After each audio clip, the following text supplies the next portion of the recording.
What's up? What's up? What's up? Here is David Foster Wallace talking about his writing style. Any of these questions we're talking about influence the way, how you write and the way you write, and I mean, because your style is unique and different. Well, I was listening to what Mark said. In a way, I agree. If you think about that stuff, like the size of the audience and how much it will appeal to a reader, you go nuts fairly quickly. Yeah. But on the other hand, I think where Mark and I differ a little bit is I think, in a weird way, the condition sort of commercially for fiction bears a little bit on the aesthetics of writing right now, because at least the generation that I think of myself as part of was raised on television, which means that at least I was raised to view television as more or less my main kind of artistic snorkel to the universe. And I think television, which is a commercial art that's a lot of fun, that requires very little of the recipient of the art, I think affects what people are looking for in various kinds of art, and I think can make the sort of fiction which, if I can lump a bit, I think all three of us do, stuff that's at least harder than average, weird, requires some work to read. What's interesting to me is the very phenomenon that perhaps demographically cuts into our audience is a big part of sort of what's going on in the country that I think fiction writers are trying to capture in some way. Okay, what's that? Oh, boy. I hope this is a 4-hour segment. Well, okay, it is. Go. Reduced by 3 hours and 45 minutes. I guess as far as I can see, fiction for me, mostly as a reader, is a very weird double-edged sword. On the one hand, it can be difficult and it can be redemptive and morally instructive and all the good stuff we learn in school. On the other hand, it's supposed to be fun. Yeah. It is a lot of fun, and what drew me into writing was mostly memories of really fun rainy afternoons spent with a book. It was a kind of a relationship. And why did that draw you into writing? Because I mean, the love of the book made you want to make them be a part of the.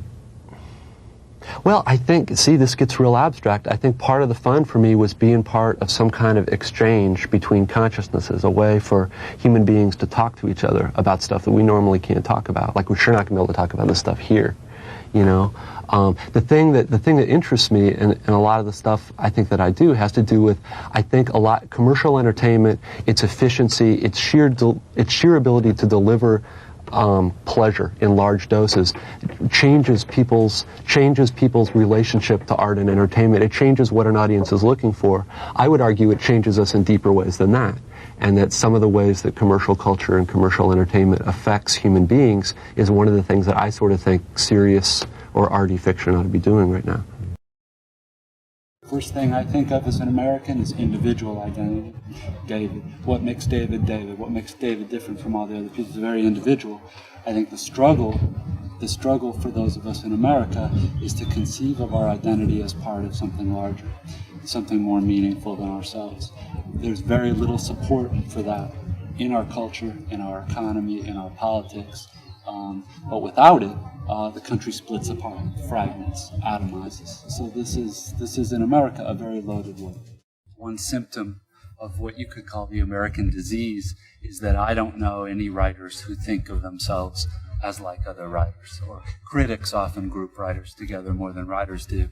I would say that there's a group of American writers who tend to use more the techniques of postmodernism and experimentation, and then there's a group of traditional, sort of more realistic writers, and that many of the writers I admire, I don't know whether I'm one of them, are interested in using postmodern techniques, postmodern aesthetic,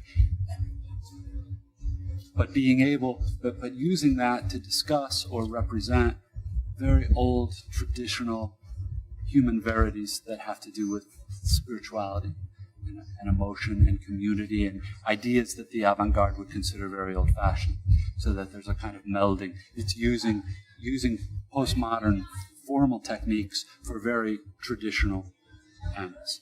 Those, if there is a group, and some of whom I think are here this week with me, if there is such a group, I would like to think that that's the group I want to belong to.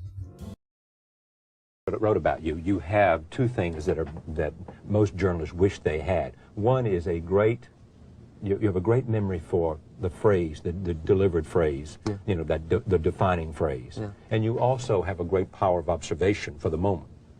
You'd agree with that? I would agree with that, and the things in this book that most people like are the sensuous or experiential essays, which is basically an enormous eyeball floating around something, reporting what he sees. When you're talking about Kazin, you're talking about something different, which is, you know, the art essay, the belletristic essay. I think there are one, maybe a couple like that in there, but I have this problem of thinking that I haven't made myself clear, or that the argument hasn't been sufficiently hammered home, so I will make the same point 5, 6, 7 times. And I did the E unibus plurum thing in there is an argumentative essay that I did 6 or 7 years ago, and I just gave up after that, because it seems as if to make the argument truly persuasive requires 500, 600 pages, and nobody wants to read it. You know. Well, talking about style, what are the footnotes about? I mean, is that just simply... In Infinite Jest, the endnotes are very intentional, and they're in there for certain structural reasons, and blah, you hear about it. It's sort of embarrassing to read this book. You can almost chart when the essays were written, because the first couple don't have any, but the footnotes get very, very addictive. I mean, it's almost like having a second voice in your head. But where does it come from? I mean, I'm now on page 981 of Infinite Jest, and the footnotes run, notes and errata run to page, you may know the answer to this, but there are 200... yes, but the reader doesn't experience them that way, because the endnote tags are in the text. 304 footnotes, sir. There are quite a few. Not, some of them are very short, some of them are only 1 line long. It is a way... see, this is what? Well, I'm just going to look pretentious talking about this. Wow, quit worrying about how you're going to look and just be. I've got news for you. Coming on a television show stimulates your what am I going to look like gland like no other experience. You may now be such a veteran that you're like, you don't notice it anymore. You confront your own vanity when you think about going on TV. So, no apologies, but just that's an explanation. The footnotes, there's a way that it seems to me that reality is fractured right now, at least the reality that I live in. The difficulty about writing one of those, writing about that reality, is that text is very linear and it's very unified. And I, anyway, am constantly on the lookout for ways to fracture the text that aren't totally disoriented. I mean, you can take the lines and jumble them up, and that's nicely fractured, but nobody's going to read it, right?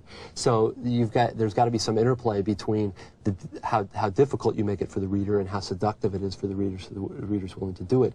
The endnotes were, for me, a useful compromise, although there were a lot more when I delivered the manuscript. And one of the things that the editor did for me was had me pare the endnotes down to really the absolutely essential. Who's your editor? His name is Michael Peach, spelled P-I-E-T-S-C-H, not like the fruit.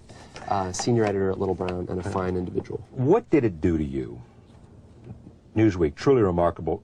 What weird fun Infinite Jest is to read. The New York Times, uproarious. It shows off Wallace as one of the big talents of his generation, a writer of virtuistic talents who can seemingly do anything. That's the way I feel about you. I mean, I'm a little bit, I mean, I hear a brain at work there.